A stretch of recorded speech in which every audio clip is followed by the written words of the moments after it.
2026 ಮೇ ತಿಂಗಳ ಭವಿಷ್ಯ, ಅದರಲ್ಲಿ ಸಿಂಹ ರಾಶಿ. ಸಿಂಹ ರಾಶಿಯ ಫಲಾನುಫಲ ಹೇಗಿರುತ್ತೆ ತಿಳ್ಕೊಳ್ಳೋಣ. ಅದಕ್ಕಿಂತ ಮುಂಚೆ ಈ ಚಾನಲ್ ಲೈಕ್ ಮಾಡಿ, ಫಾಲೋ ಮಾಡಿ, ಆದಷ್ಟು ಶೇರ್ ಮಾಡಿ.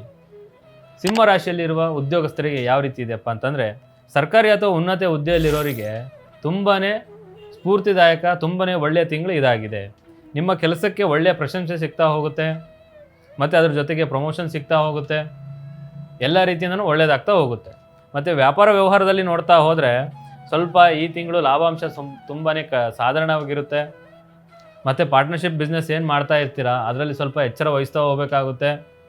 ಮತ್ತು ಶೇರ್ ಮಾರ್ಕೆಟಲ್ಲಿ ಅಥವಾ ಇನ್ವೆಸ್ಟ್ಮೆಂಟ್ ಮಾಡೋಕ್ಕಿಂತ ಮುಂಚೆ ಅದನ್ನು ಅನುಭವಸ್ಥರು ಯಾರು ಇರ್ತಾರೆ ಅವರ ಮುಖಾಂತರ ಸಲಹೆ ಪಡೆದು ಇನ್ವೆಸ್ಟ್ಮೆಂಟ್ ಮಾಡೋದು ನಿಮಗೆ ತುಂಬ ಅನುಕೂಲಕರ. ಮತ್ತು ಶಿಕ್ಷಣ ವಿಚಾರದಲ್ಲಿ ನೋಡ್ತಾ ಹೋದರೆ ಉತ್ತಮ ಫಲಿತಾಂಶ ಸಿಗ್ತಾ ಹೋಗುತ್ತೆ. ಮತ್ತು ಸಂಶೋಧನಾ ಆಗಿರ್ಬೋದು, ಮತ್ತು ವೈದ್ಯಕೀಯ ವಿದ್ಯಾರ್ಥಿಗಳು ಯಾರು ಇರ್ತೀರಾ ಅವರಿಗೆ ಉತ್ತಮ ಲಾಭ. ಮತ್ತು ರೈತ ವರ್ಗದವರಿಗೆ ನೋಡ್ತಾ ಹೋದರೆ ಈ ತಿಂಗಳು ತುಂಬಾ ಪರಿಶ್ರಮಕ್ಕೆ ತಕ್ಕ ಪ್ರತಿಫಲ ಸಿಗ್ತಾ ಹೋಗುತ್ತೆ. ಮತ್ತು ಕೃಷಿ ಖರೀದಿಗೆ ಹಣ ಖರ್ಚು ಮಾಡ್ತಾ ಹೋಗ್ತೀರಾ. ಕೃಷಿ ಸಂಬಂಧಿತ ಉಪಕರಣಗಳ ಮೇಲೆ ಹಣದ ಖರ್ಚು ಜಾಸ್ತಿ ಆಗ್ತಾ ಹೋಗುತ್ತೆ, ಸ್ವಲ್ಪ ಎಚ್ಚರ ವಹಿಸಿ. ಮತ್ತು ಆರೋಗ್ಯ ವಿಚಾರದಲ್ಲಿ ನೋಡ್ತಾ ಹೋದರೆ ಮೂಳೆ ಅಥವಾ ಹೊಟ್ಟೆ ಸಂಬಂಧಿತ ಸಮಸ್ಯೆಗಳು, ಕಾಯಿಲೆಗಳು ಬರ್ತಾ ಹೋಗುತ್ತೆ. ಆದಷ್ಟು ವೈದ್ಯರನ್ನು ಕಾಣುವಂಥದ್ದು ತುಂಬ ಅನುಕೂಲಕರ. ಮತ್ತು ಪ್ರೀತಿ ಪ್ರೇಮ ವಿಚಾರದಲ್ಲಿ ನೋಡ್ತಾ ಹೋದರೆ ಮಿಶ್ರ ಫಲಗಳು ಇರುತ್ತೆ. ಒಂದು ದಿವಸ ಗಲಾಟೆ ಮಾಡಿದ್ರೆ ಇನ್ನೊಂದು ದಿವಸ ಚೆನ್ನಾಗಿರ್ತೀರ, ಈ ರೀತಿಗಳು ಬರ್ತಾ ಹೋಗುತ್ತೆ.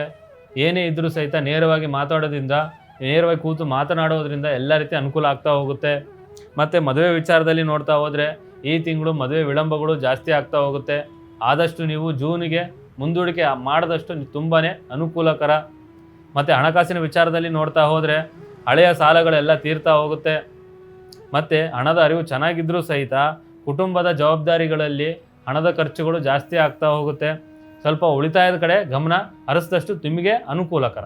ಮತ್ತು ನಿಮ್ಮಲ್ಲಿ ಏನಾದರೂ ಸಮಸ್ಯೆಗಳು ಕಾಣ್ತಾ ಇದ್ದರೆ ಒಮ್ಮೆ ಮಂಗಳವಾರದಂದು ಅಮ್ಮನವರ ದರ್ಶನ ಮಾಡಿ, ಎಲ್ಲ ರೀತಿ ಒಳ್ಳೆಯದಾಗ್ತಾ ಹೋಗುತ್ತೆ. ಇನ್ನು ನಿಮ್ಮಲ್ಲಿ ಹೆಚ್ಚಿನ ಸಮಸ್ಯೆಗಳು, ಗೊಂದಲಗಳು ಜಾಸ್ತಿ ಇದ್ದರೆ ಒಮ್ಮೆ ನಮ್ಮನ್ನು ಸಂಪರ್ಕಿಸಿ.